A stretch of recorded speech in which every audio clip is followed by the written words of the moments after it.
All right, I understand that we actually have my colleague Dasen Thathiah in Durban for us with the very latest. Good morning, Dasen.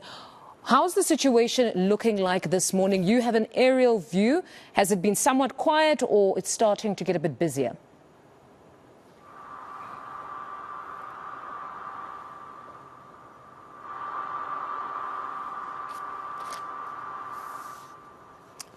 All right. It seems as though we're struggling to get to Dasen, but you can see there, those are just images from the sky of Durban this morning. It looks fairly quiet, not necessarily business as usual. What really is that we're seeing is that it's a quieter day. Many people possibly opted to stay home given the threats of the shutdown.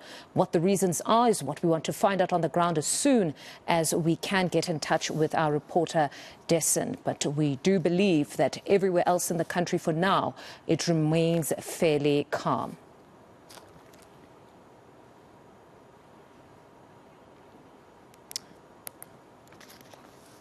Good morning, Dasen.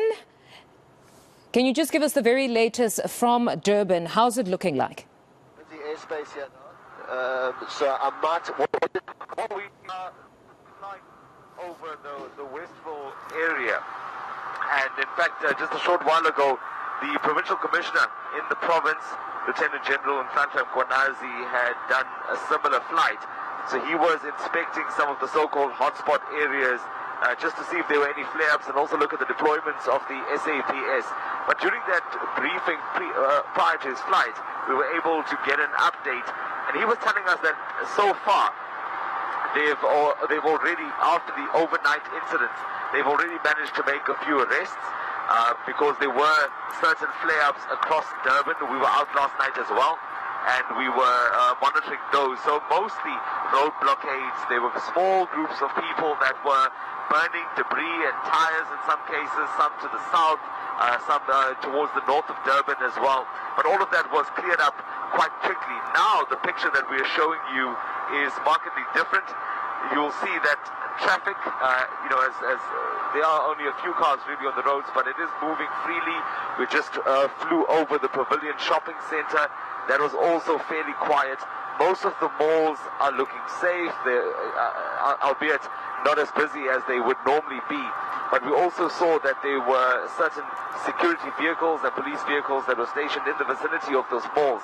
And all of this obviously a hangover of the 2021 unrest as a result of what happened there and these malls being torn down. So that be taking extra opportunity as well, just to let you listen into what General Nkwanzi had to tell us about their operations overnight. Coming here, I cannot tell exactly the exact number that was arrested. I know of the two in Jozini, next to the area where the blockade was on N2. I know a couple of them in the south. Also, for now that I know at the top of my head, it's about 10 protesters. But I'm not sure what has been the latest since I think in the past 2 hours I've been engaged. So I never really got to check the stats. All right, those were live visuals from Durban, a somewhat calm day as well, or calm morning in Durban.